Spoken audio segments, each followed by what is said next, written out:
Monday night, 7 o'clock.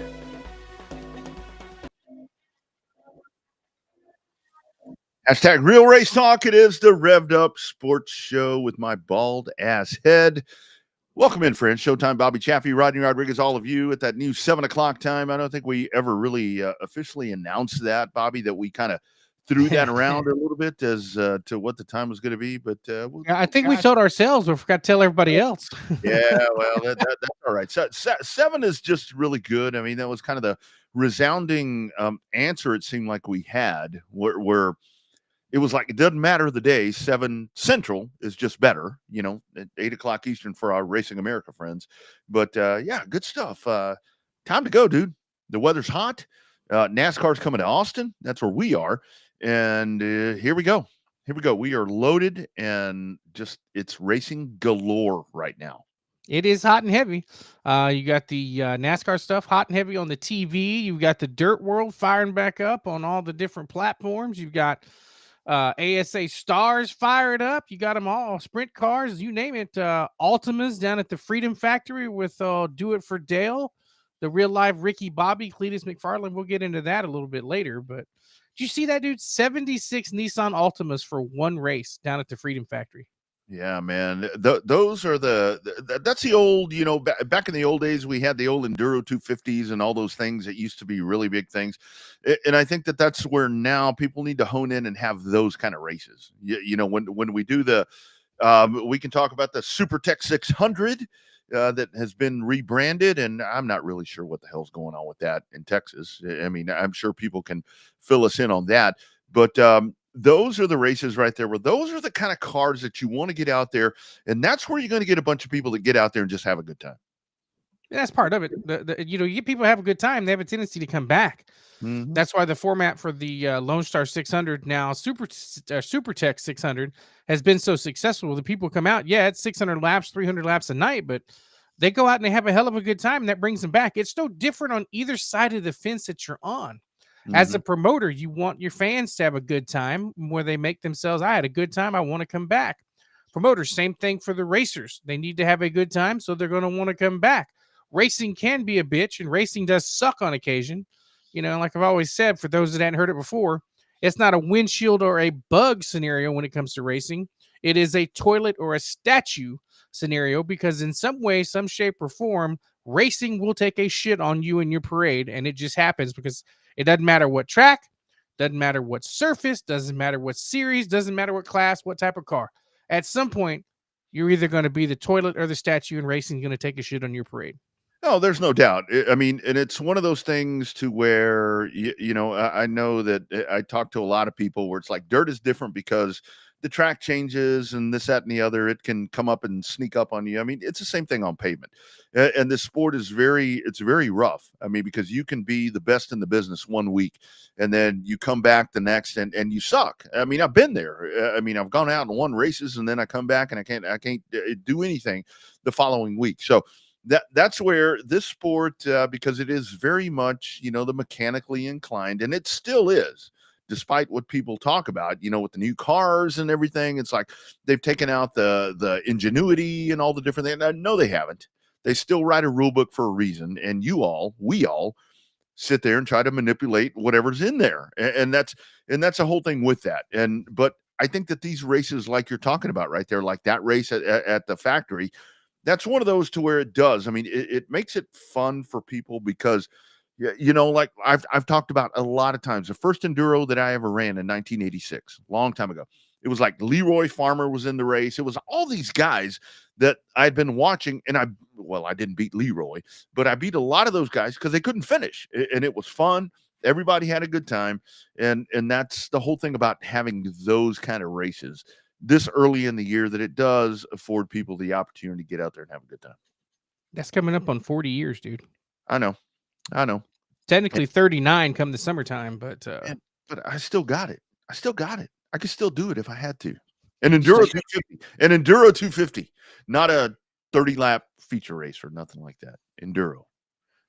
Maybe we should finally get together and build a damn 600 car. I'm building shit. I am not building anything. Those days have passed. Bobby, I went out yesterday and cleaned my garage out, and that was enough manual labor for me. And by the way, I found a lot of race car parts out out there. By the way, anyway, but yeah, no, not building anything for old Double R. Those days are done. We're in this business now. I mean, you're gearing up for a full season. I mean, Texana, everything that's going on there. Our friends at Race On, I mean, they're doing all kinds of different things. You guys are gonna be working your ass off. Hope you all have fun with that. I know. I didn't realize I was going to be quite so many dates, and then I started looking at my work schedule for all my conferences in the summertime, and some of them weeks are going to be long weeks because I have to Don't go go. to work. Just don't go to work. Yeah, I have to go to the conferences out of town and out of state, and then come back on like a Thursday, and then be at the racetrack on like a Friday. That's not going to be good. Yeah, yeah. Well, The that's boss may not like that, but we'll see. yeah, you know. Our show is always presented by our great friends at Audio Visual Consultations. Right there, you see them up on the top side. These are the folks that make this thing happen. Of course, that's our home network right there, RPM Multimedia. On demand shirts out of San Antonio, and boy, they have gotten even more involved. We're gonna get James Cole on the show. Every time that I reach out to him, he's like, "Well, I'm working on something." We're gonna make him talk, Bobby. That dude. Did you see that merch trailer they just got for stems? That thing looks sharp, didn't it? That man, that's high rolling right there. That's boss hogging right there. What they're doing on demand is really dug in, and of course, it is the official apparel provider of Revved Up, of everything, of lots of race drivers. So check them out. And of course, we got to talk about our friends at Texas Sports Unfiltered and Circuit of the Americas, because that's coming up. A little race coming up this weekend. Three of them, as we talk about there. But I got to tell you, with that, and we can kind of dig in a little bit further, but I forgot IMSA is going to be there. That may be the best race all weekend. Their timing isn't that great because their first race is Saturday morning at like 8:40. Yeah. And I don't know if I'm going to get to the media center that early to be able to watch that race, but yeah. That I'm glad they're on the card. That's going to make for a long day Saturday if you get there that early for that race. And then because the Xfinity, I think it goes IMSA Cup qualifying, Xfinity race, and then and another IMSA race because they're not racing on Sunday. Yeah, it's going to be a lot. It's going to be a lot. On the show tonight, coming up here in a matter of minutes, we're going to talk to Donnie Shipp. We'll talk American Crate Late Model Series, a very impressive schedule that came out a couple of weeks ago, kind of touring up in the northern parts of Texas. We'll talk about that. And then Jaime Call, one of the pilots, as I like to say, of Texas Independent Racing. The Legend Series is back. It's been back, and now they are growing even more. They've got the INEX sanctioning happening right there. So it's funny. And the Bandoleros. And the Bandoleros are back. And it's funny to think about now, because it's when you look at pavement racing, because I've had some folks that tell me, well, Houston, it's all the little cars. Look at Nashville. Look at all these other tracks. I mean, it's those smaller, more affordable kind of cars that are the ones that are kind of carrying the torch and making a big deal, with pavement stuff. Well, I mean, it takes all of them to make the tracks go round, though. I mean, whether it's a big car, little car, whatever. But obviously, you want to find the most affordable, and why we consider money wise entry level, so to speak, or whatever, affordable. That's what Owen always says. There's no such thing as an entry level division. There's a thing as an affordable level. But everybody we talk to that raced a Legends car or has raced a Legends car talked about how much fun they are with the power to weight ratio. So. They've got, I mean, obviously, between dwarf cars across the nation and legend cars, they found a formula that works because those cars have been around forever and ever. I mean, legends are dwarf cars first in the Southwest, and then when Charlotte Motor Speedway, Bruton Smith, and them decided to make the legends cars run on those quarter miles. I mean, it worked. I mean, they found a formula that worked and had, even the legend car stuff has kind of gone down a little bit car count wise, but it seems to be kind of resurging all over the country now. Yeah, I think the Legends are very interesting in the sense that that they have. I mean, they've come back because it really was at one time. You remember at TMS? I mean, that building is still there. If you go to TMS, where that was kind of the hub right there of with Charlotte and TMS, was one of those places to where the INEX and the Legends ran out of that place to where it was that big. And you go back and you look. I mean, the dwarf cars, that was a initial thing when that started, with Arizona dwarf cars and so forth, to where that really was kind of the the sense was to get them over to asphalt. In our days, with DCRST, I mean, and I was on the backside of that, to where there were just so many of those that, I mean, that was a great series. I mean, there was a lot of great memories there. But I think the thing is, now with the Legends kind of resurging once again, and again, I mean, Jaime can talk about this, but it's really good to have these cars back, because it's an affordable the part to get people involved, to get people to the racetrack, and they look cool. I mean, those cars look really cool, and I know a lot of the Houston folks really have honed into that. When you get 14, 15 cars, I mean, that's one of the strongest, if not the strongest classes you'll get in Houston. But it's really cool that they're back and they're doing a good thing out there. Well, I think it's all about the ecosystem, right? You've got to get the ones. Obviously, you've got an array of drivers. We'll talk to Jaime about it. You've got the youngsters that have no experience, and you got some of the older guys and more experienced guys and gals in there that race those. So it's a good mix. It's a good class to have in the ecosystem. One, because it's an affordable way to go from the grandstand to the racetrack. They're pretty much all the same. You can change a few shocks and springs, but they all have to be, the like a sanction shock and spring and stuff. And then, as far as they go, I mean, I guess you could depend on your size of wallet and the girth and width of your wallet. Depends on whether or not you think they are affordable or not. Girth Brooks. All right. That's what I'm talking about right there. Good stuff. All right. Let's go diving in. We're talking pavement right there. We'll talk Legends later, but how about we talk some late models? How about we talk late models in this region? We welcome in to the Revved Up Sports Show, the American Crate Late Model Series. Man, very impressive schedule, like we talked about. Looking forward to a great year, and we welcome in our man, Donnie Shipp. Donnie, how you doing, man? Pretty good. How are you guys? Donnie, my man, doing well. Like I told you on the phone, thank you for checking in and figuring out how this shit works. Nobody ever does. So really, well, really. I knew if I didn't, my wife would have my ass. So I'm not a very technical person. I can fix a lot of things, but man, this kind of stuff, it drives me nuts, because I'm mechanically driven, and some of this easy stuff that she just goes right through, it takes me 2 hours to do. So it's a pain in the ass, I will tell you. So Donnie, before we dive into the American Crate Late Model Series, let's talk about you. I mean, I love what you said yesterday when we were kind of going back and forth. You're just a dude.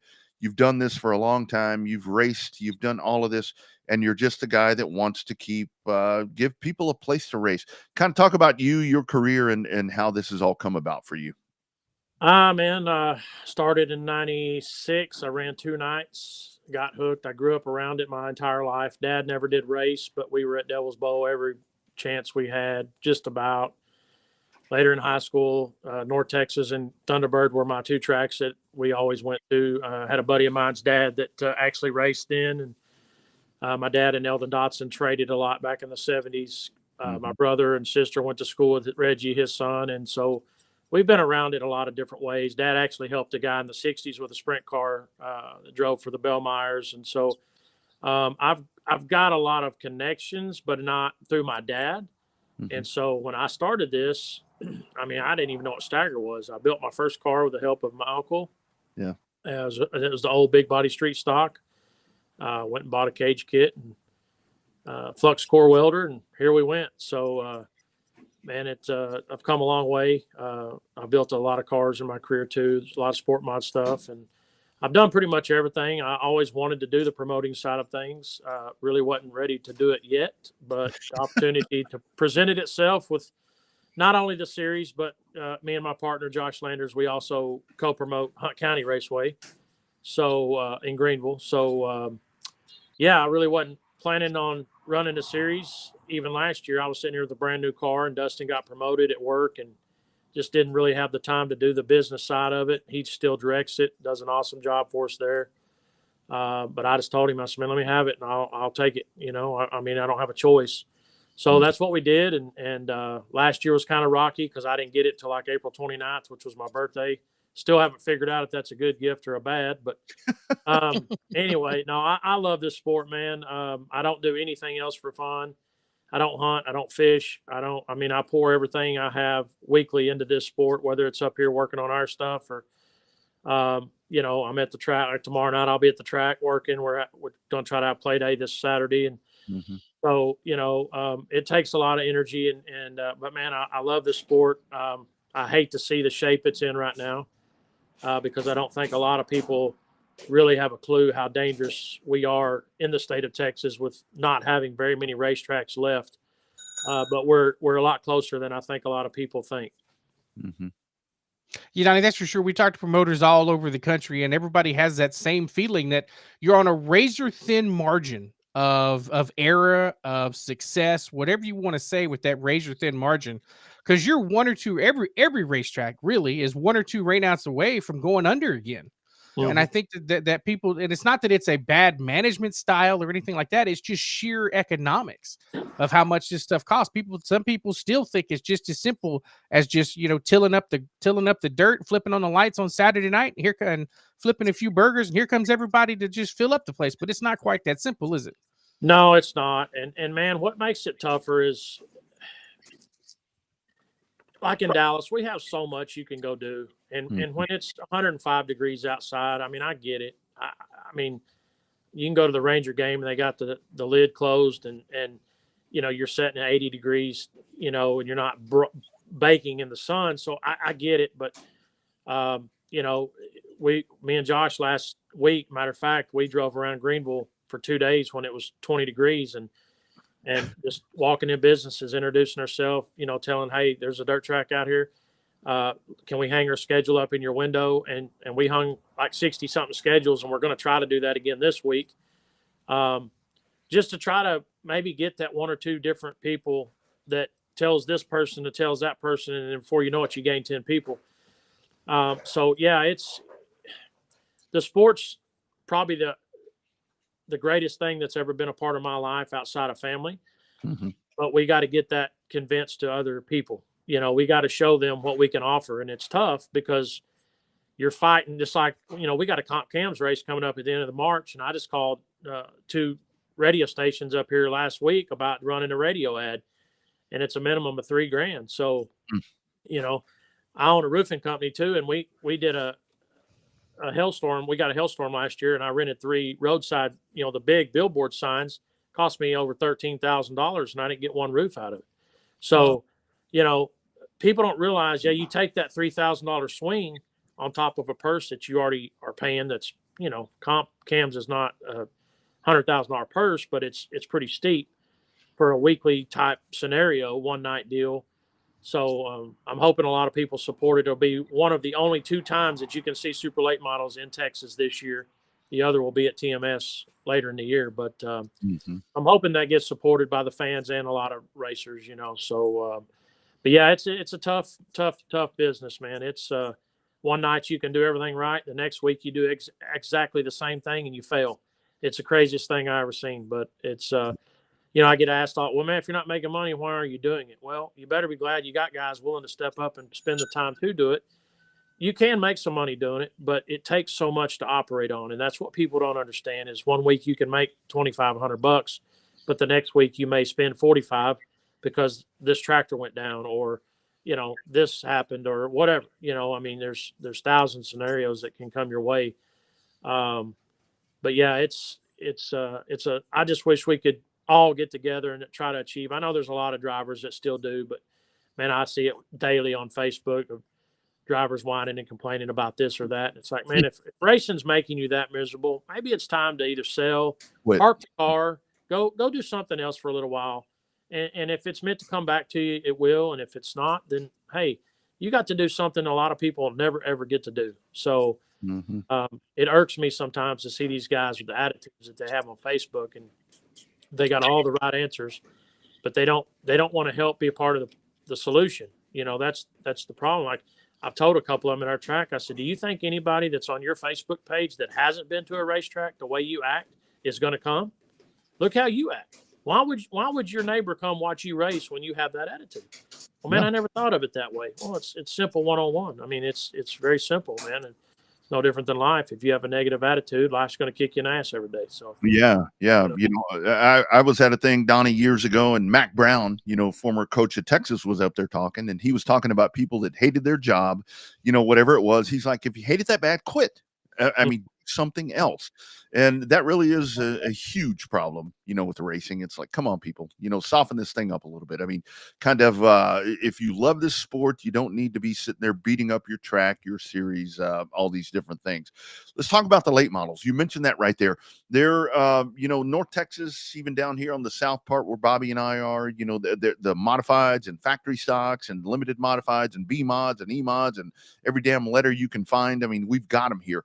But to me, I mean, the super late models, like you mentioned right there, very few and far between that you get these big shows. Kind of talk about that passion right there for you to help grow that, because that really is a show to where people, weekly stuff is one thing, but when you bring in a super late model show, kind of like sprint cars, but sprint cars has kind of blown itself up to where it's like 305s, 360s, whatever. Talk about late models. Those things are so important right now. Yeah, I mean, I ran Outlaw Modifieds for, I don't know, 22 years. And Patrick Daniel, a friend of mine, actually is the one that told me, so, man, you need to get in a late model. And I said, well, okay. Like I didn't know what to do. He found me a car and I went and got it. And I've enjoyed the last 4 years. I was kind of burnt out on modifieds. Having kids and stuff, man, the sprint car deal at 46, well, back then it was 41, I guess 42 years old. It's not appeasing to me. I enjoy watching a good sprint car race, but at my age, I'm not going to go climb in one. I done missed the boat on that deal. So, but yeah, the late model, the crate late model series and the car, I think a lot of people sleep on that class because they hear the word crate and they automatically tune it out. And I can tell you, I've had some of the best races the last 4 years. Not saying the modified. I mean, I miss a lot of the guys I ran modifieds with, no doubt. And we've had a lot of good races in that too, and there still is. But, man, that crate just equals the playing field so equal. And you really have to get the setup right. You really have to drive the car right. You can't really make any mistakes because you have no horsepower to fix it. Where in a mod, you got 650 that you can, okay, well, I got tight. Just give it some more gas. You can't do that in a crate car. If you get tight, you're done that turn. You just got to get it turned and regroup. But you gave up 2 car lengths, 3 car lengths, and you got to go chase that guy back down. So they're fun to drive, and don't let the crate fool you for what it is. I mean, I'm still not 100%. Like, I know it's got its bad things, like when I can't put an oil pan gasket on my own motor. It sucks. I get it. But when I can buy a motor brand new from Hendren and get it shipped to my shop for $12,000 ready to put in a car, that's the kind of stuff racing needs. When you got guys spending that kind of money or more on a factory stock, I don't understand that concept. And this year there's a lot of good factory stock paying shows, but some of these guys, their program's not where it needs to be to go run that. I'm not knocking any racer, but it takes a special work ethic to go chase that. And so, I mean, I went to Florida in that crate 100,000 win crate race, and I knew I wasn't going to win it, but I wanted to go see where I was off. Right. And I mean, I was running with Brandon Overton, Cody Overton, Mark Whitener. I mean, there's a ton of good guys there. And we ended up getting all the way to the non-qualifier feature, which actually surprised me because not that I don't have faith in myself. I've been racing a long time, but I've never raced with that group of guys like that. And, I've run a few USMTS shows in my career, but it's nothing like what I went raced on a track that never been to. Right. There's a lot of variables. So a lot of these guys, they get excited over that and they think, well, I got to spend more money on a motor. And motor's not everything. You got to get a good handling race car under you, and you can actually do more with that than you can motor. So yeah, I do think there's a place for the crate late model. It is growing. We got 4 or 5 guys that are putting cars together for this year. I'm really excited for that. And I think after this year, it's really going to be building a head of steam. Our point fund, I tripled it last year. I paid a $10,000 point fund, which had never been done in the series history. This year, I tripled that. It pays $7,500 to win this year in our series. So next year, my goal is to pay $40. If the upbringing of the money makes a difference, then I'm going to bump it another 10 next year. So, and you're getting to travel 6-7 hours and run with a good group of guys, and you get to run for 1,500 to win every time we race, at least 300 to start, and now you've got a point fund that you can chase in our series, and on top of that you have the national point fund through Crate Racing USA that you can also chase.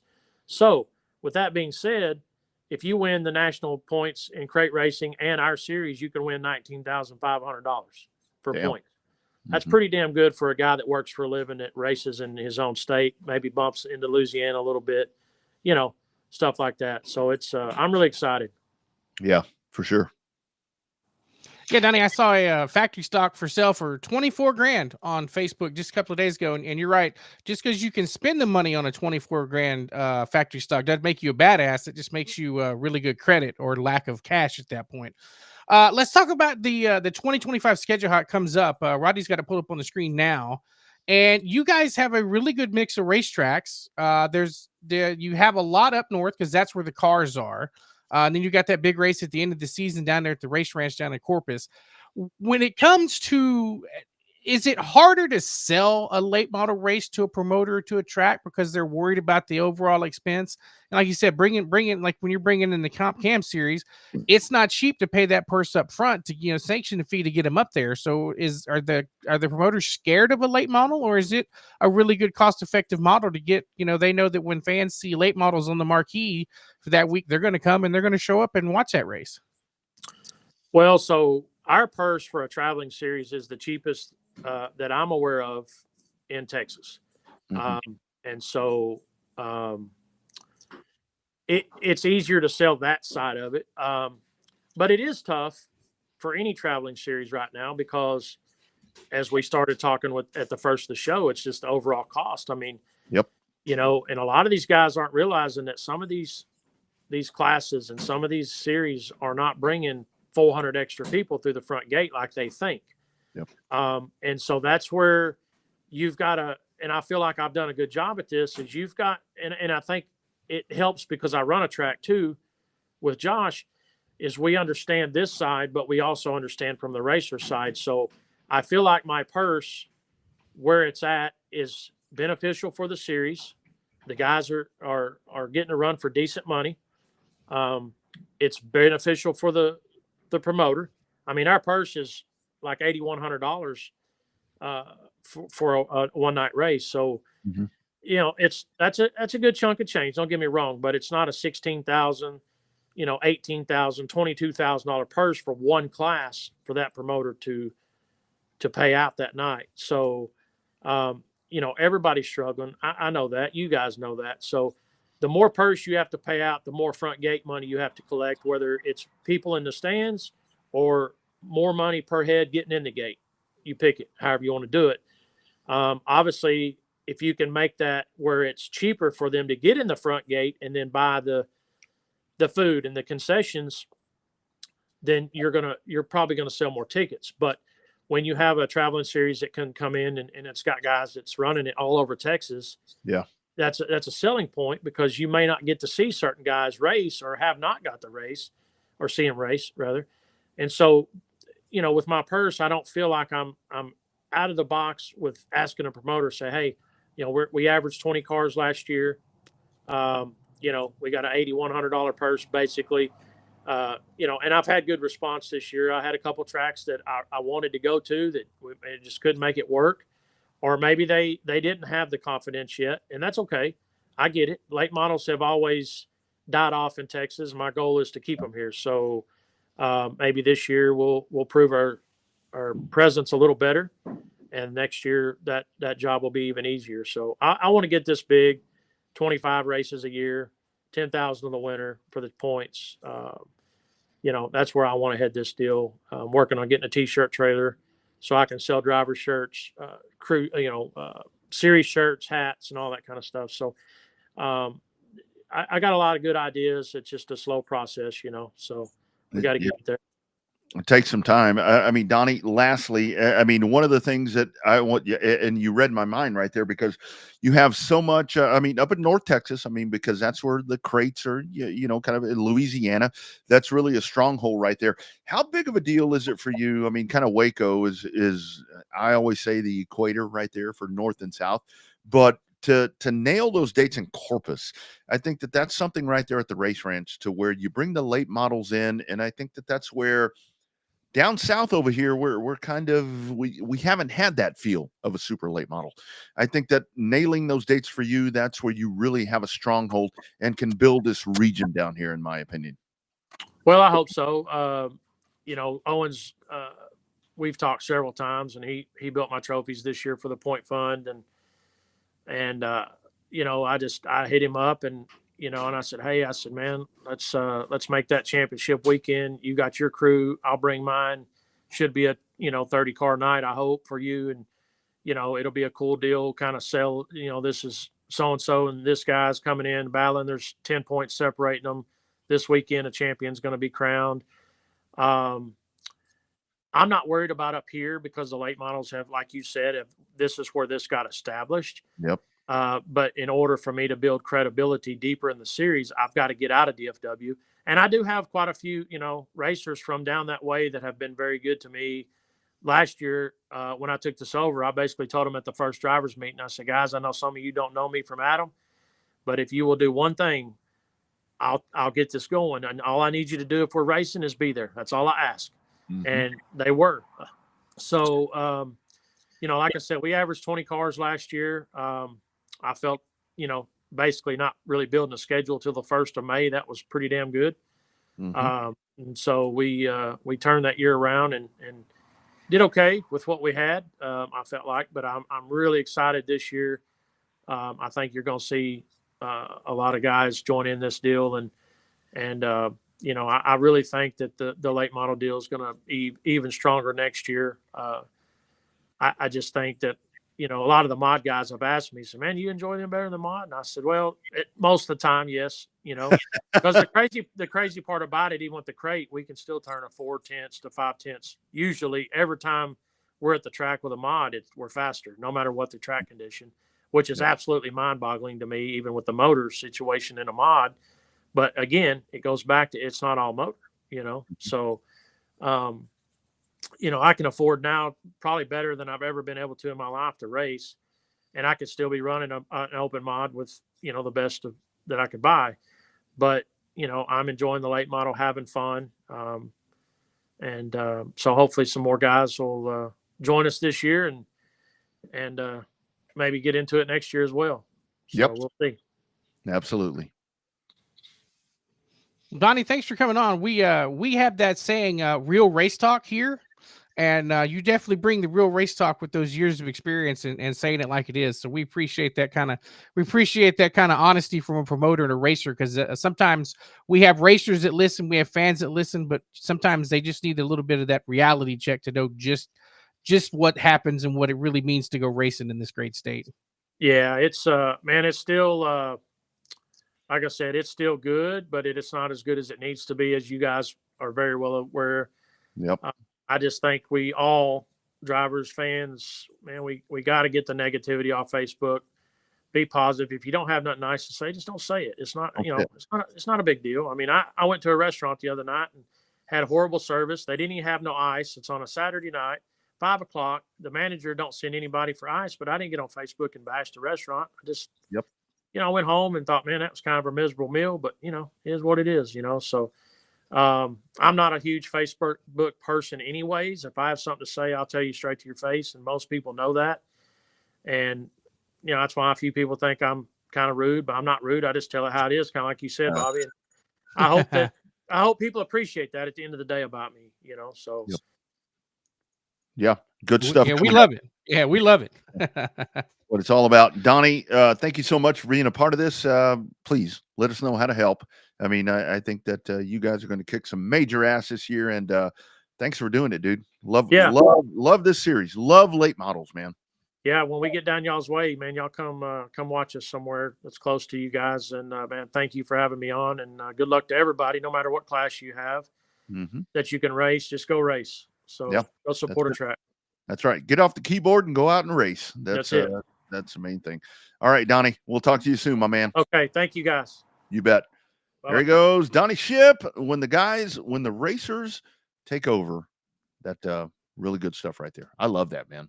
That was a really it's like, I don't know if the racers have a different sense of respect for somebody that's been a racer that turns into the promoter. But I think that, the best part about Donnie is Donnie gets to understand. And he not only can he explain it on both sides of the fence, from being a racer to being a series promoter to being a track promoter. He understands all three aspects and what that means. And he can explain it in a way, look, this is the reason we're trying to do plan A, because of XYZ. Plan A's got to be this way. Yep. And if XYZ doesn't work out that way, then we got to go to plan B because of ABC. You know what I mean? Like, he's able to explain it from all three aspects of it.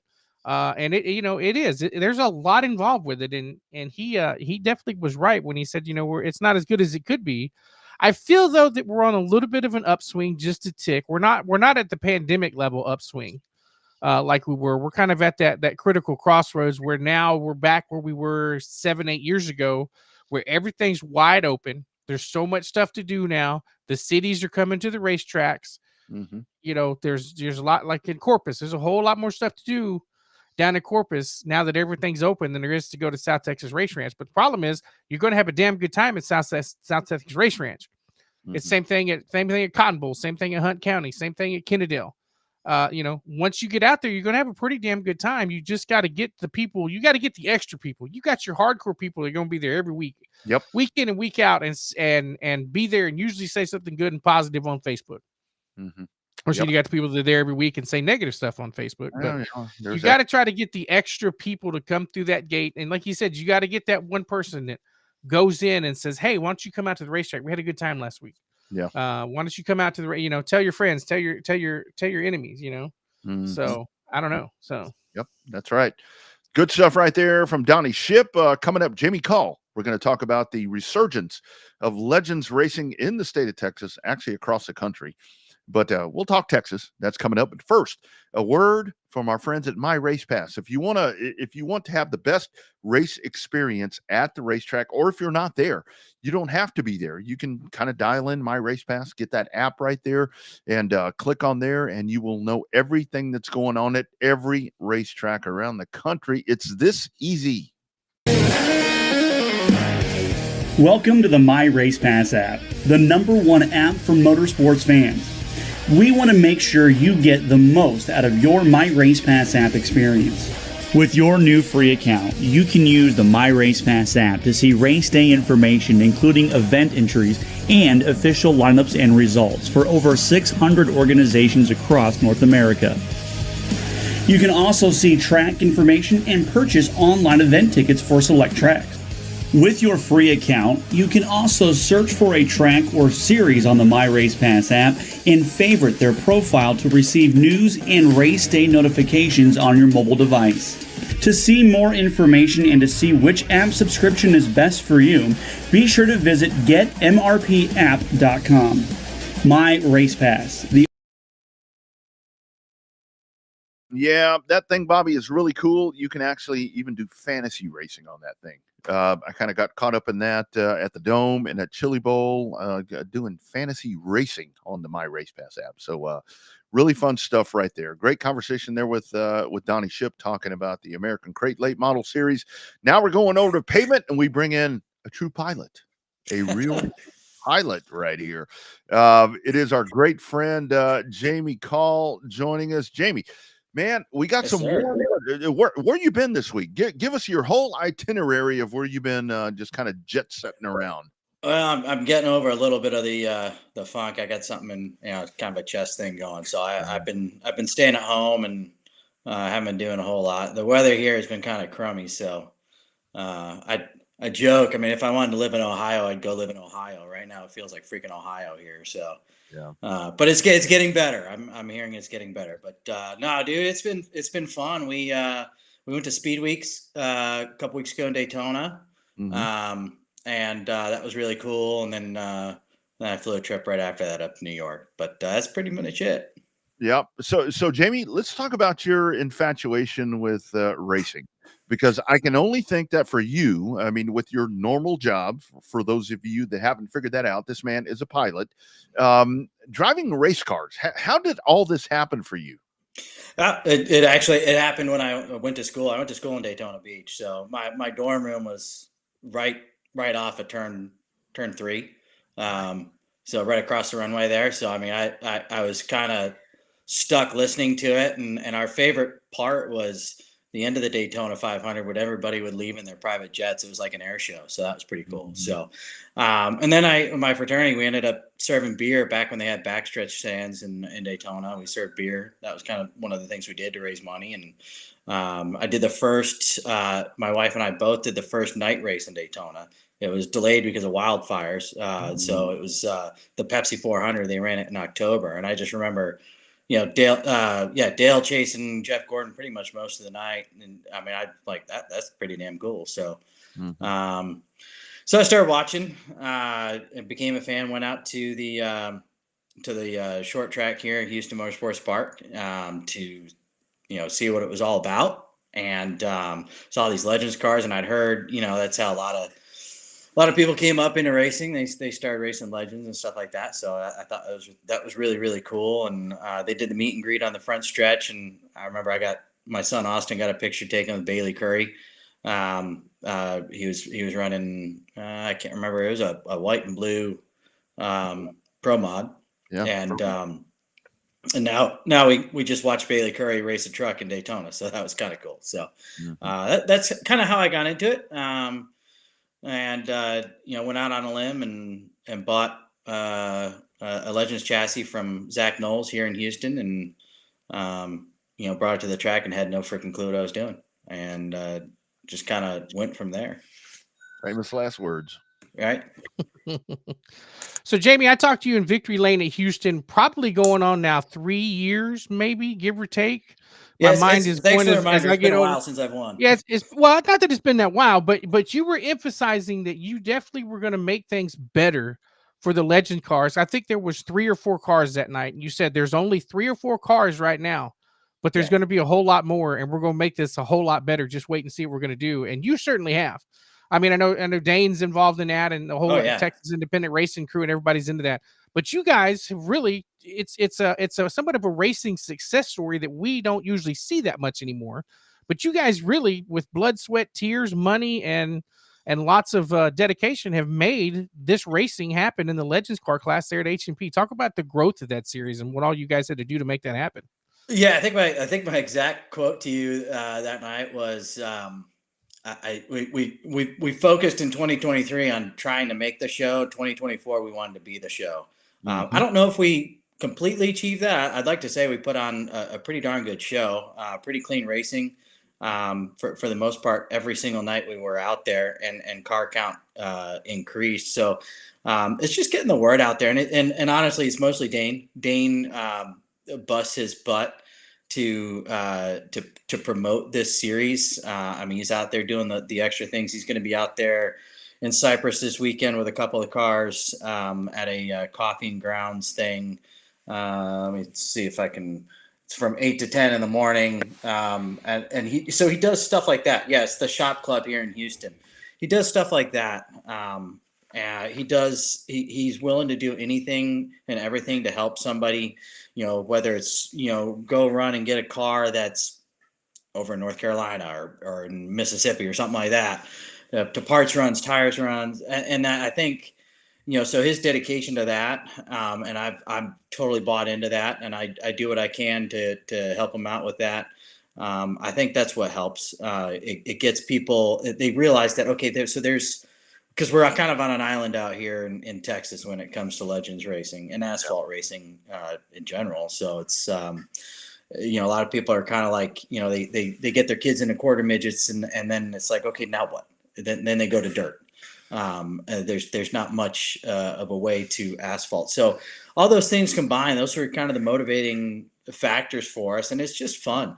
I'm having a lot of fun racing with my son out there.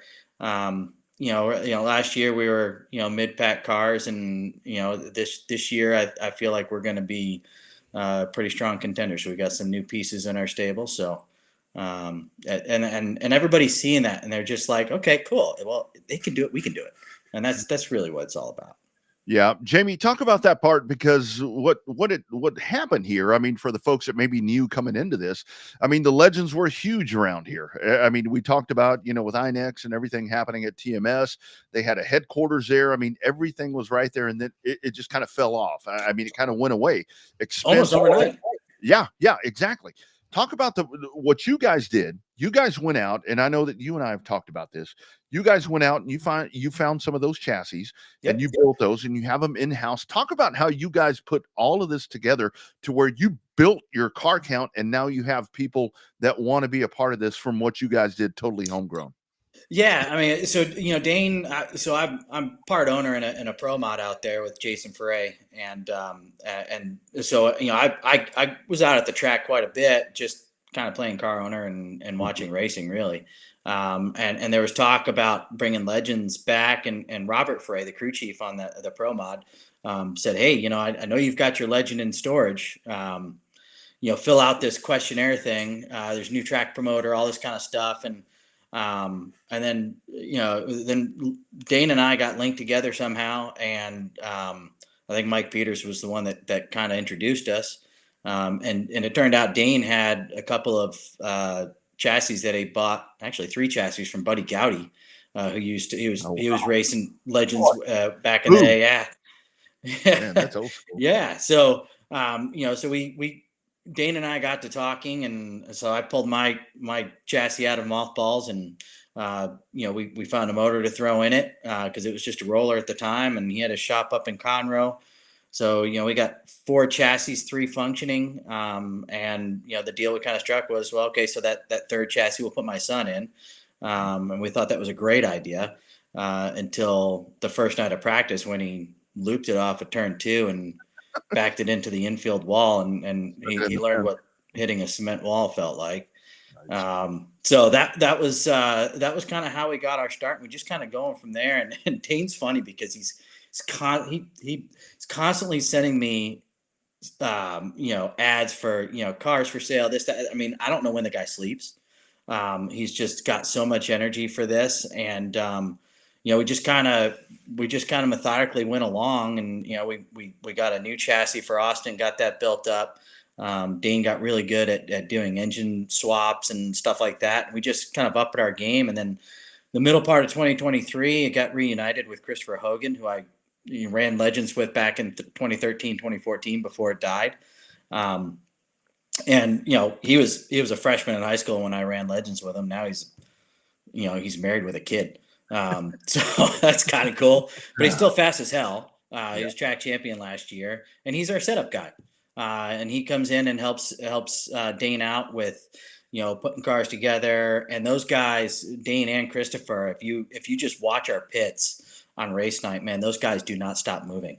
I feel like a complete slacker because I joke with Dane. It's like, something that takes me 2 hours to do, Dane can do it in 15 minutes. That's why I have no business wrenching on some of these cars. I can do little things, but so it's really a collaboration. And then it's just meeting people in the pits, people that get pit passes or after the race. You just start talking to them.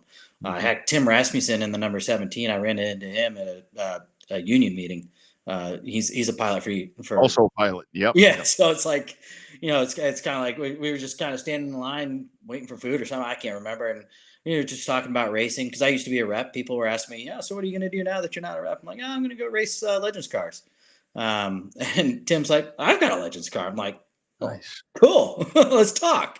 And so it's just things like that. And then more and more people getting interested.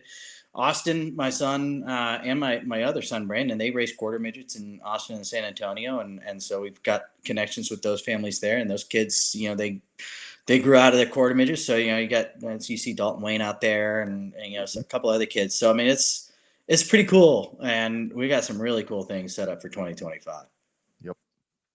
Jamie, the one thing that's cool about Legends cars is I used to go up to the quarter mile track for the summer shootout series at TMS when Rusty had it. And it was one of those things where, like, yes, there, as an announcer too, the problem is people think the smaller the car, the less race car it is for some reason. I don't know why. But yet when the Legends cars get out there and they start racing side to side, nose to tail, quarter to quarter, you realize real quick that these smaller scale, 34 Ford coupes and sedans and stuff like that, those things are really really are race cars. Talk about that perception when you say to somebody, I've run like a 3/4 scale old coupe, Ford coupe. How do you relay that into saying it's a full blown race car? Well, I mean, it's a lot of people ask me that question. It's a great question. Really, if you like racing things, man, just a wheel and a throttle. It doesn't matter what it is, man. You just want to give me a lawnmower. Let's have fun with that. These cars, I think because of who's come through Legends cars. You got Kyle Busch, you got Joey Logano. William Byron, geez, Daytona 500 winner. What was he doing 10 years ago? Well, he was iRacing and getting into Legends cars.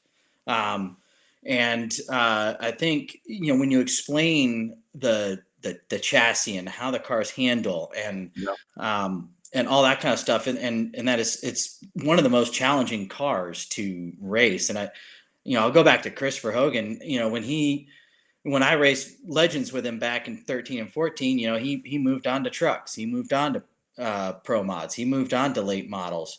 And look where he ended up. He came back to racing Legends cars. And if you ask him, he'll tell you right now, this is his favorite car to drive.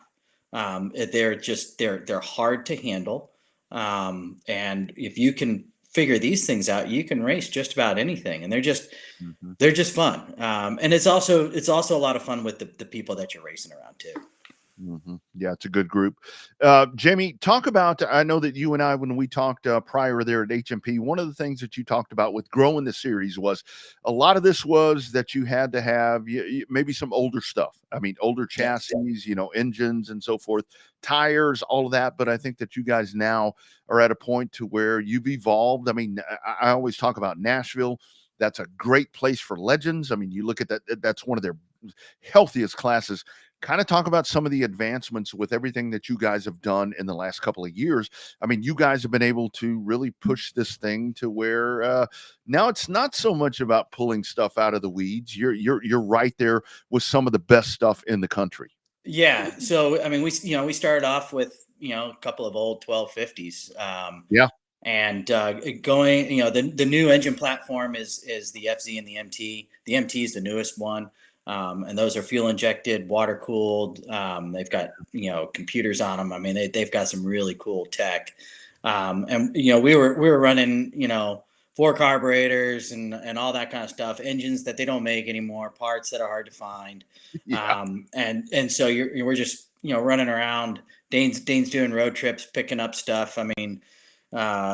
So we focused in this off season at let's upgrade.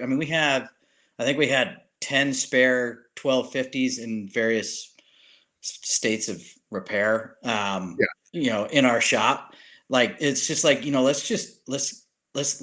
move on up. We're not going to be like the big teams in North Carolina, but we can certainly model ourselves a little bit around them. Sure. And so that's what we did. We ended up going on a huge road trip in December.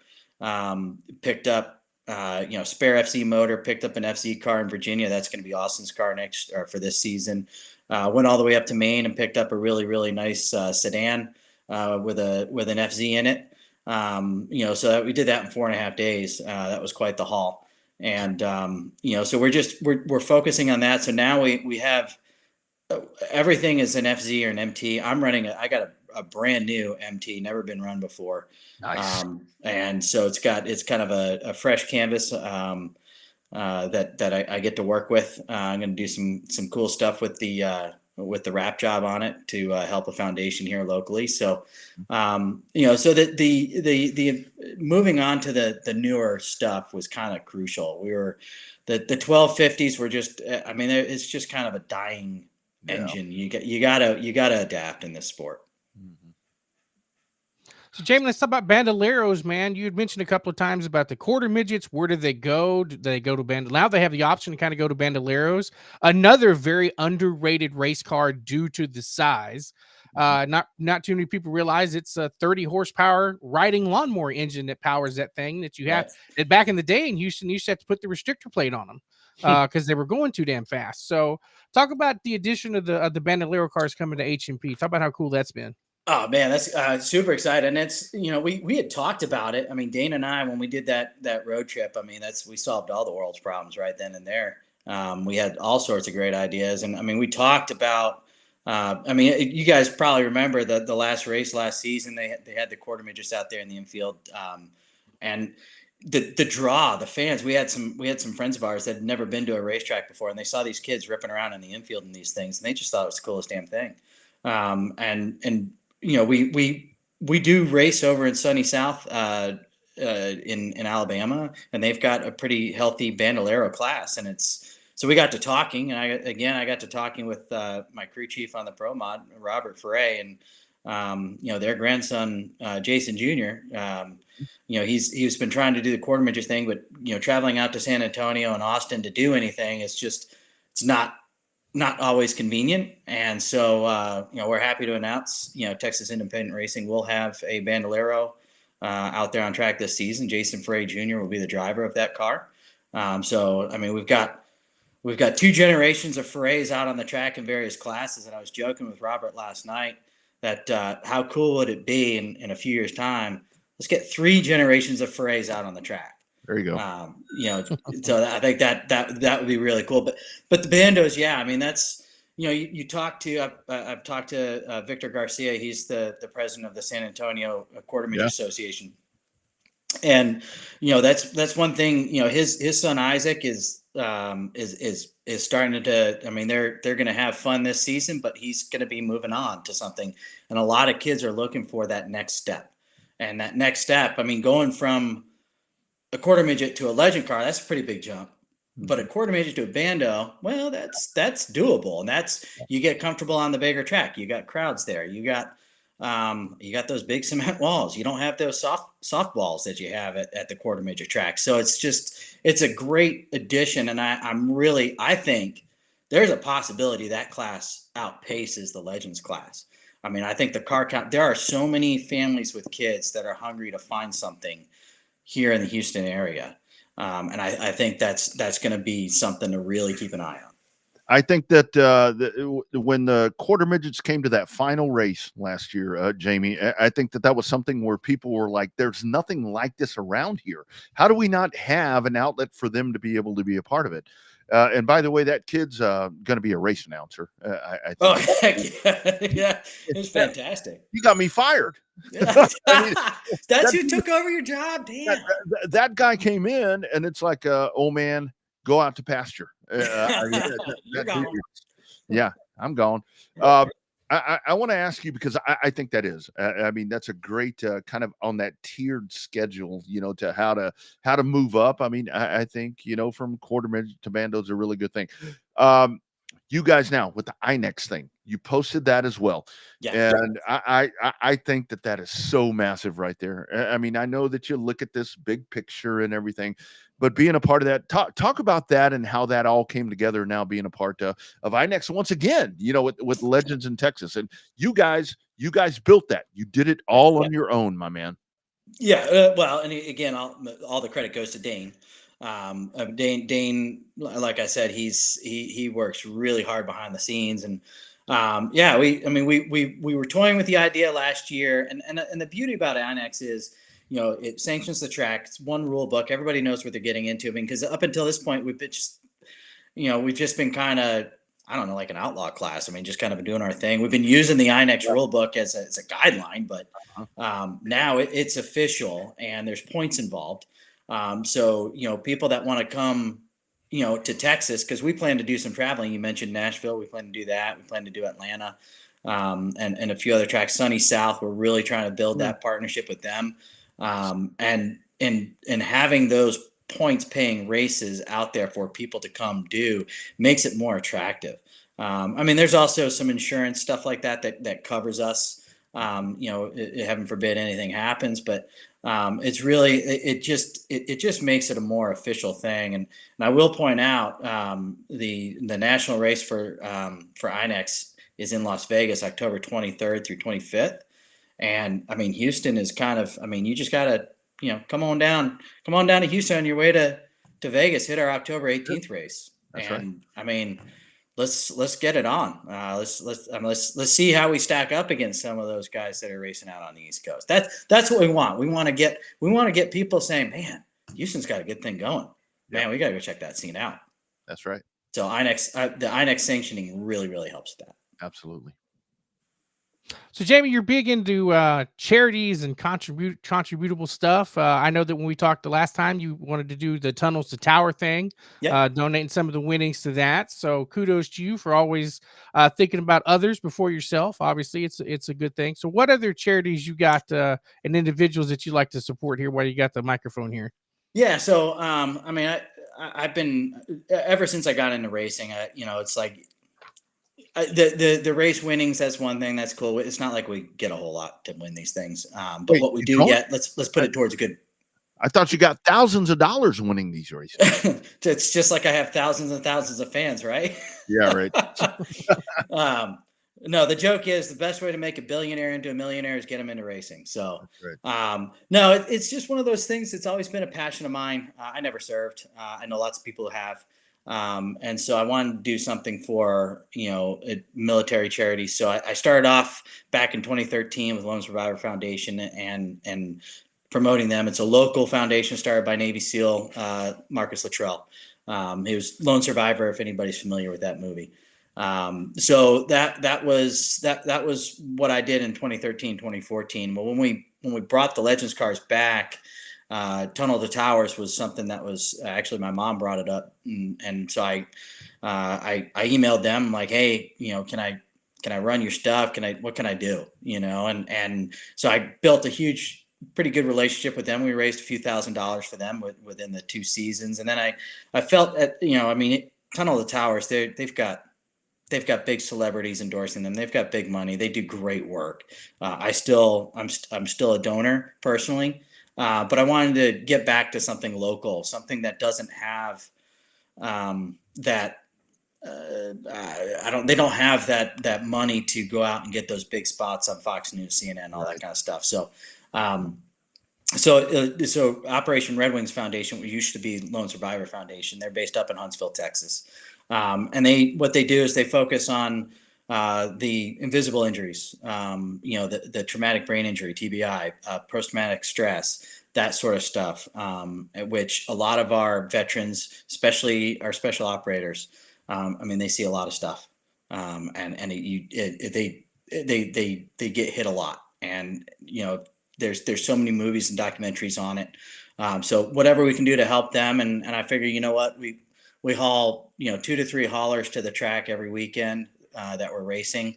Those are big freaking moving billboards. Let's try to get something going there. Very least get something on the cars. Get people noticing that there are. If you're looking to donate, look at Operation Red Wings Foundation's local. They do great work, and they're always looking for the help. So I'm a big fan of it. So that I figured, why not use my platform, what little platform I have, and run with it. Yeah. Well, we can help you with that. So let us know how to help. Jaime, you talked about platform. How do folks find out more about Texas independent racing? You're not independent anymore. I know you still have that group, but kind of talk about where folks find you. Right now, Facebook, Texas Independent Racing on Facebook. We don't have a website yet. We're working Legends Nation. That's been out to the track. That Jason Sticks Buckley has been a huge help to us. He's got an entertainment and marketing company that he just started up. So we're working on signing on with him to get website going and help us with the marketing and all that kind of stuff, and just get our brand out there. That's the most important thing is, and again, our mission here is to go race and have fun, but also help people that can't go get tires, or, we're going to do that. We've been doing it for the Legends. We're going to do it with the bandos. Robert Foray is going to be kind of heading up the bando division of TIR, if you will. and that's what we want to do. It is a business. We are for profit. Sure. You know, it's not a free service or anything, but it's just something that we can help you with. So hit us up on Facebook is really the best way right now, and we're going to be working over the next couple months on getting our name out there. Yep. Well, Jaime, it's been fun. Obviously, we get to see firsthand all the work that you and Dane and Christopher have done to make that group in Houston a kick-ass show. You know, little cars put on a lot of big excitement, is how we like to say it with your class. So congratulations on the success. We look forward to talking to you again with some future success coming up. Maybe with the new car, new motor, you'll get a chance to be some of these interviews. We don't know who's going to do them, but maybe you'll get on some of those post-race press conferences things. But man, good luck and hell of a good job for what you guys have done down there in Houston, trying to make Houston Motorsports Park great again. Yeah, thank you very much. Yeah, thanks for giving me the opportunity. And again, I just want to give a shout out my wife, my kids, my son Austin. He's going to Texas Tech in the fall, so that's going to be kind of tough. You know, he may not make it to all the races, and that's going to tug at my heart. I got to be honest with you on that one. I got some really good friends, love them to death, that support me, and so I just want to say thanks to all those people. Yep. You guys have done a good job. Jaime, thanks for jumping on, man. Travel safe because you are a traveler. So, yes, do I that. am. Yes, I am. We'll see you at the racetrack, my man. All right. Thanks, guys. Appreciate you. Have a good night. You betcha. See you, Jaime. There he goes. Jaime Call, man. They have really done a good job, man. They've done a damn good job down there. Legends were gone. Absolutely gone. And it's kind of one of those things to where I've talked to a lot of people around the country, and they're like, it seems like in Houston, what you have is the legends and the legacies. And I'm like, yeah. And they were both not a part of anything for a long time. And it's been independent people like these guys, you know, with Texas Independent Racing, with legacies. They've gone in there and they built them classes or built their classes on their own, man. That's pretty freaking impressive. I think what made the Legends cars even more appealing, not only the cost effectiveness, right, cost to fun ratio, is that the quarter midget deal, I think, opened a whole lot of eyes to an underserved market in Houston and in Texas. Yep. Because those kids all need somewhere to go. Yep. You know, and a lot of times some of those kids just quit racing because there's nowhere else to go, nothing else to do, nothing else close. And all of that. I mean, you got to travel pretty good distance in a quarter midget, you know, especially if you're in Austin or San Antonio, you're kind of lucky because that's where the two big clubs are. Yep. But I mean, you know, there's got to be an outlet for those kids to go somewhere, and Indo Bandolero makes perfect sense. Mm-hmm. Not so much into a legacy car, legend car, a little bit of an extra leap, if you will. Not saying it can't be done, but I think that opened up a lot of eyes when they ran those quarter midgets, and people got to see, one is they got to see another alternative to get their kids out of the grandstands and behind the wheel. And then they also got a chance to see that legit, hey, look, I can move from a quarter midget to a bando to a legend car to a legacy car to a modified to a truck. They got to see that path for the next 10 or 12 years that actually would make you want to get invested in racing for a while. Absolutely. And I think the thing is with a legend, I mean, you can do this. I mean, like he was talking about there with Chris Hogan. I mean, that's one of those things to where that dude was so good, you know, in those cars. And the Young brothers, I mean, yes, Jerry. I don't know if I need one, but I wouldn't mind driving one. But like the Youngs, I mean, like Jerry and Rusty, I mean, those are guys that have driven these cars for a long time and done really well. You know, Rusty kind of goes around the country and does, you know, Vegas and Charlotte and all these different spots. The legends to me is one of those divisions to where you can kind of settle in and do really good things in that. And I think that now with the INEX thing that has brought itself back upon, you know, Houston, I think that the legends, man, is going to, and with the bando thing, I don't know what the expectation is, you know, for the bandos, but I do love, and I love the way it piggybacked, like we were talking about with the quarter midgets. I mean, now you have that spot. Seems like to me the quarter midgets may be faster, but that's a smaller track. But at least you have a path. You don't have to dive in and go to a modified or a eco stock or any of that. So I think that this has really put Texas in a spot to where you can do some really cool stuff. And like we talk about with sport mods and modifieds and IMCA stock cars, you're not just kind of hung by the balls here. I mean, you can go run a legend wherever, like he's talking about Atlanta, all the different spots. So, man, I think it's huge. I think it's huge. And this is where, when it comes to pavement racing in Texas, I'm like, okay, big classes, you're getting overtaken by the little cars, but the little cars put on one hell of a show each and every time out there. Well, I mean, look at our buddy Case James kicking ass in a legend car there in North Carolina over the weekend. I So bet he'll show up. they, now that they got the INEX sanction, I mean, he can run here for points and going towards, a national championship. So, think about that, doubling up, run a truck and a legend car at the same night at HMP. That could be a lot of fun. Absolutely. Absolutely. Great stuff right there from Jaime Call. Before we get out of here, Bobby, got to talk about some NASCAR stuff. Atlanta with the big race right there. COTA is coming up this weekend, this week and weekend. Looks like good weather on tap here in Austin, but I think the thing coming out of Atlanta is, man, I really like, I know speedway racing and so forth. Atlanta's really cool because they kind of spread out. They're out there doing kind of some of that speedway stuff. The racing is really good. I like that. I got a dead battery. I'll fix that. Well, it kind of reminds me of what it was back in the day, right? When you had, your golden era that you love, the early 80s. So where you had the opportunity to see the cars kind of run. Yeah, they're running in a pack, but they had the ability to come in and race together and come from further back and make passes and stuff like that. Yes, when you get in a bigger pack, you've got the aero issues and stuff like that. But to me, it reminded me of back in some of those early 80s style races where you got to see them, kind of come race around each other. Because there for a while, even if you didn't have help, if you had enough horsepower and the right setup, you could do a slingshot move and come around and pass somebody for third, fourth, or the lead. So I thought that was great. The Xfinity race was a lot of fun. Right now, three. the Xfinity race the truck race was good. The Xfinity race was really good. But NASCAR can't get out of their own way with the controversy about letting them race to the yellow or not. That's the problem. That's a real, slippery slope that you want to talk about right there, because I am all about racing back to the line. But I do realize that if something happens and somebody, gets hurt or whatever, but it seems like to me more often than not, when these races happen or when the wrecks happen at the end, that everything's kind of happening anyway. Just let them come around. I think, and I hear the consistency thing, but there's not a consistent wreck. So I think that's the big thing. I totally agree with you. Xfinity is the best racing you're going to find. But that yellow flag thing, man, that race to the line, I don't know how you fix that, if you're going to fix that, or if you even try that. They fixed it at the 500 by letting them do it. Yeah, well, and that worked out.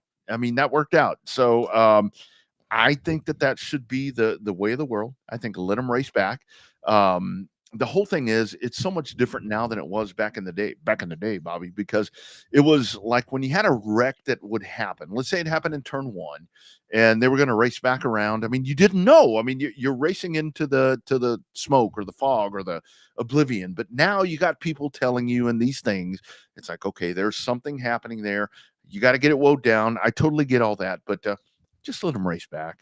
I think that's what you need to do to satisfy the interest of everything involved right now.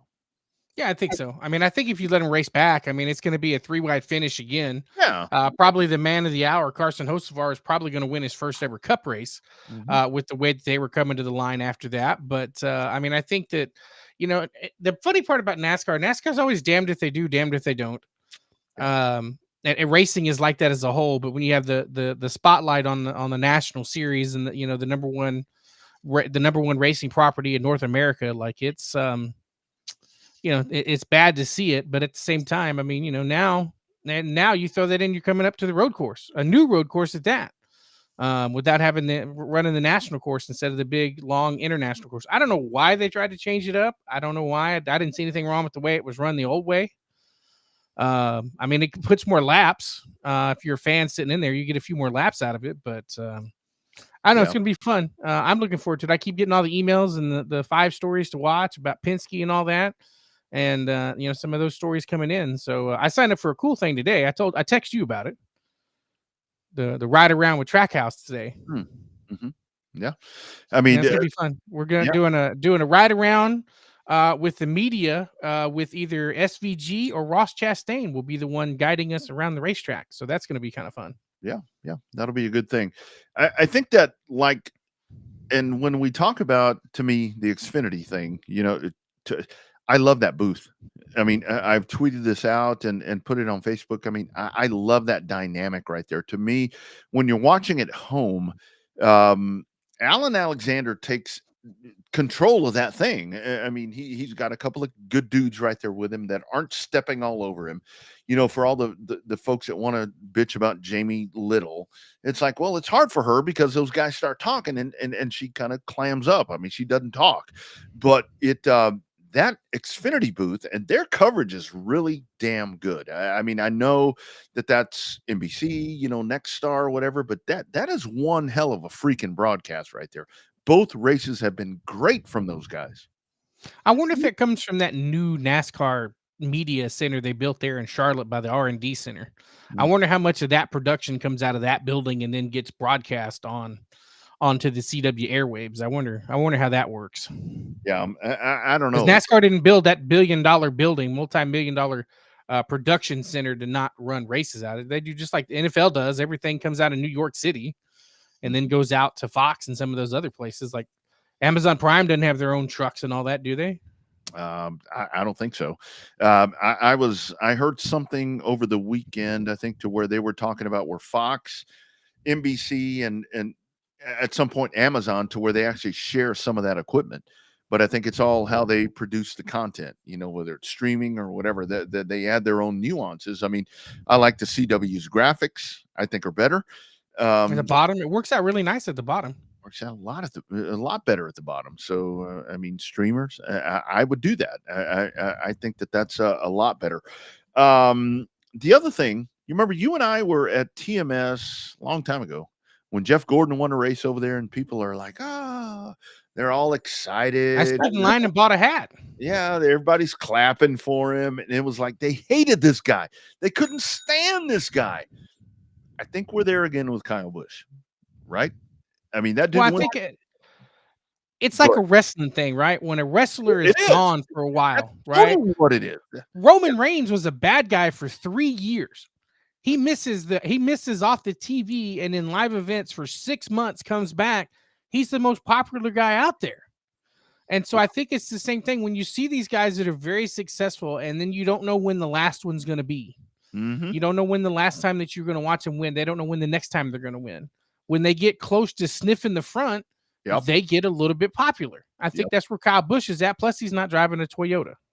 Well, that's a big part. Now with RCR, I mean, I got a text last night from our man, Joe Dan Bailey, and he's like, I told you this shit 3 years ago that he would exit Toyota and they would love him, driving a Chevy. And I think that is a big part. But that whole dry streak, I mean, go back and look at it.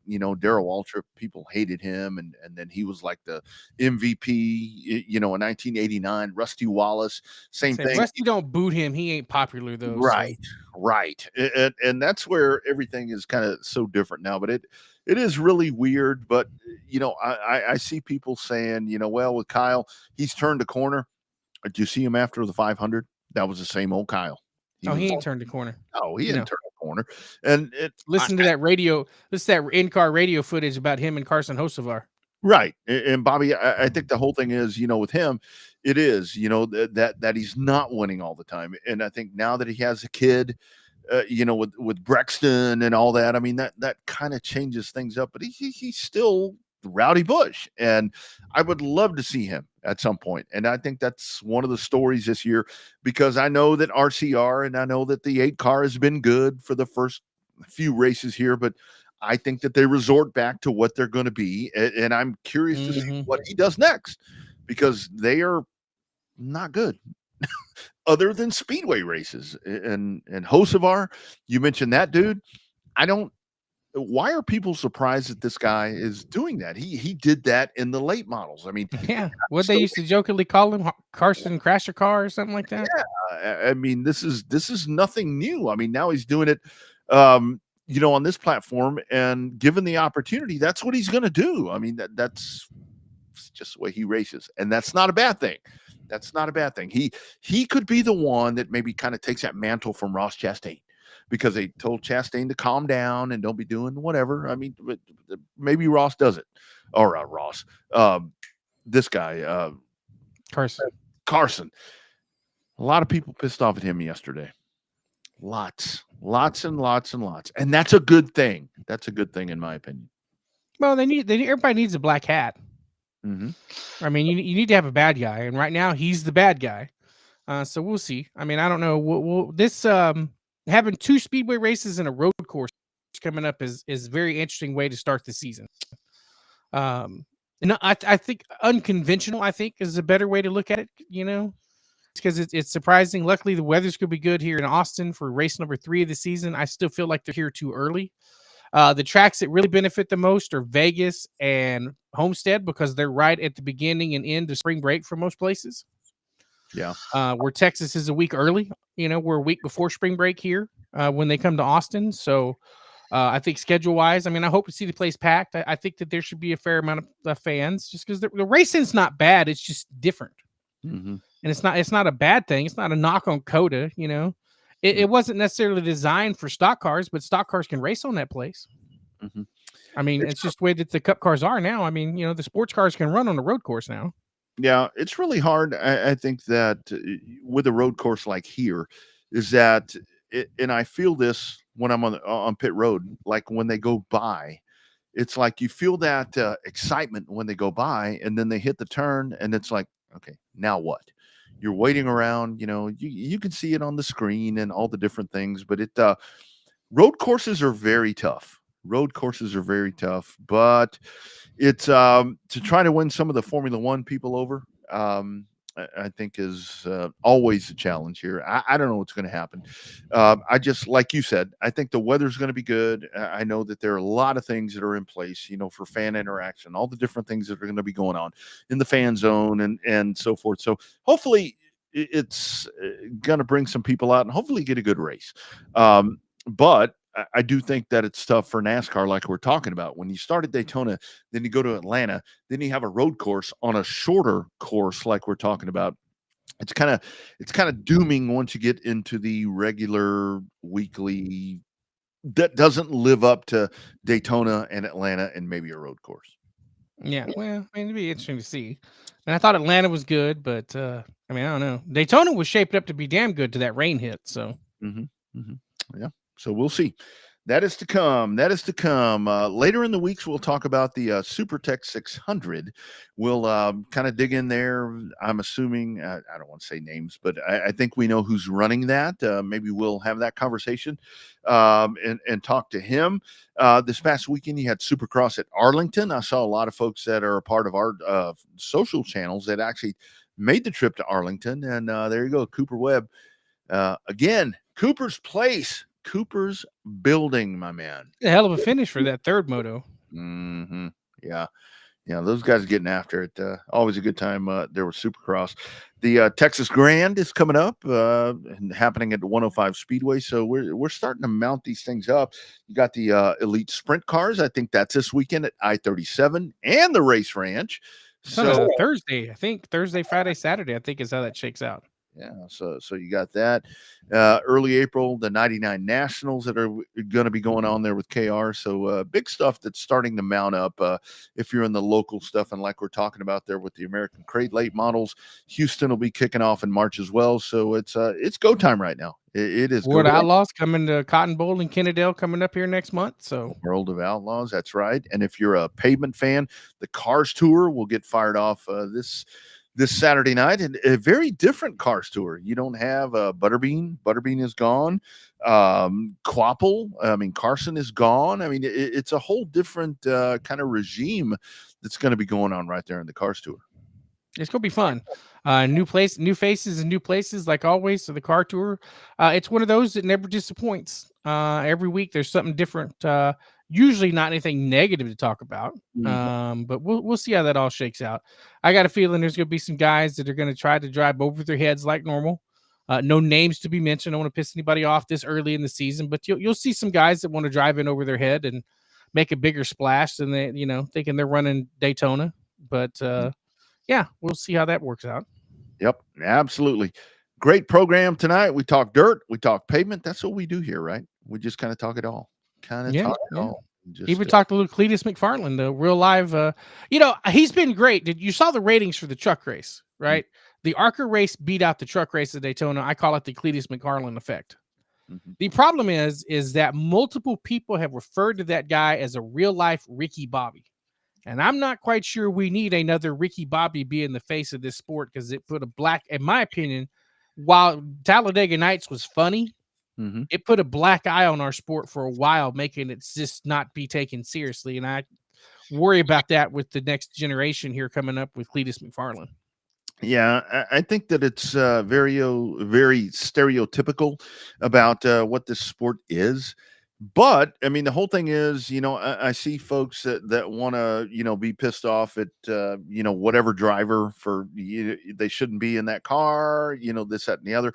I'm not saying that Cletus, shouldn't be in a race car, but for folks that want to say that X driver shouldn't be doing whatever, this is a YouTube influencer, doing whatever. I mean, that's where that standard is very,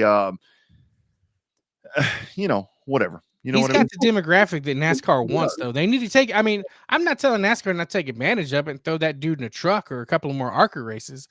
But that guy's, I mean, that, like I told you, that the Dale Jr. Dale Jr. YouTube video that was up with, or the one that him and Dale Jr. did, was up for 52 minutes and had 54,000 views. Like, he's got a hell of an audience. Like, he's got the numbers NASCAR wants. So, and there were 50,000 people watching his in-car camera before he crashed at the ARCA race. Yeah, I mean, I will say kind of the difference to my whole theory with that is the guy seemed capable. I mean, when he was out there, I mean, look, I mean, the guy's a racing guy. I mean, that's a whole different thing right there. And what he's done, with the Freedom Factory, we talk all the time about racetracks being saved, and, now the Rev is going again in Louisiana, all these different things. But I mean, the guy's a racing guy. So you give him that, but it's very much a double standard to where people are like, these reality guys, and he is a reality guy, but I think at the same time, he is a reality guy to where he seems to be able to back up what he does. And look, I'd love to have him on this program. I mean, I've reached out and I think that we could have some great conversation with him, but, yeah, I mean, that is the guy that you need. I mean, that's what you need to win that crowd. Because man, you're lacking there. You are lacking there if you're NASCAR. I mean, I'm tempted to buy one of his shirts that they got on the website, soaring around Daytona like a bald eagle, with a Caitlin Vincey interview that he did. So I might be guilty of jumping on that Cletus McFarland bandwagon too. So, but he did some good stuff. Him and Greg Biffle have been fun to watch on YouTube. I'd rather have a Caitlin Vincey shirt, in my opinion. Well, somebody that could probably help you with that. Oh, that's right. That is right. Two people that could help you with that. That's right. A couple of people. Yeah, a few people. Good stuff tonight, guys. Thank you all for being a part of the program. Always live on Monday. 7 o'clock is going to be let's go ahead and say it, will be the new time. 7 o'clock seems to work really well for folks that 6:30 was kind of 6:30 was kind of hard. Bottom of the hours kind of was always tricky, but we did well there. I think we did well there. Yeah, and we tested a few different nights. Monday still probably seems to be the best night, but we'll see. I mean, schedules and all that coming up in the summertime. We may have to do a Tuesday or Wednesday show, but that's what's great about the show. You never know. Generally, it's Monday at 7 now, but you never know. It's hashtag real race talk each and every time. Rest of the week for you, my man. What's going on? COTA is the big word of the day. Got some stuff lined up there. With the Arrive and Drive, the media tour there on Friday. Working on a Saturday schedule, see if we can get some bonus content out both here for us and then as well as for our buddies at Texas Sports Unfiltered to see what we can do over there. So it's going to be an interesting weekend. I'm going to miss you at the media center since you actually got to work this weekend. So, but it'll be all right. We'll make it do. It's kind of weird though for me this year. It's going to be odd not knowing as many people because we know so many guys and gals from the trucks. Whether it be racers or drivers or pit crew members or crew chiefs or whatever the case may be, we know so many people in that series. It's going to be weird to walk through the garage and not see those guys again in their own backyard. So yeah, it'll be fun. It will be fun. Hopefully the weather holds out. And if you're not going to Coda, there's lots of other places. I mean, Texas Grand, everything we're talking about, the sprint cars that are rolling in, lots of different places to find some really cool racing. All right, you guys, we'll do it again next Monday, 7 o'clock Central, 8 o'clock Eastern. It is hashtag Real Race Talk. That's Bobby. He's down south. We are deep in the heart of Texas. I'm Rodney up north. Thank you all for doing this. Hey, be sure and catch the podcast. The podcast is available, Spotify, iHeartRadio, everywhere. About 1 hour after we're done, you can catch that audio podcast and share it and share these videos as well. And if you're on the YouTube, don't forget to like the channel and like the video.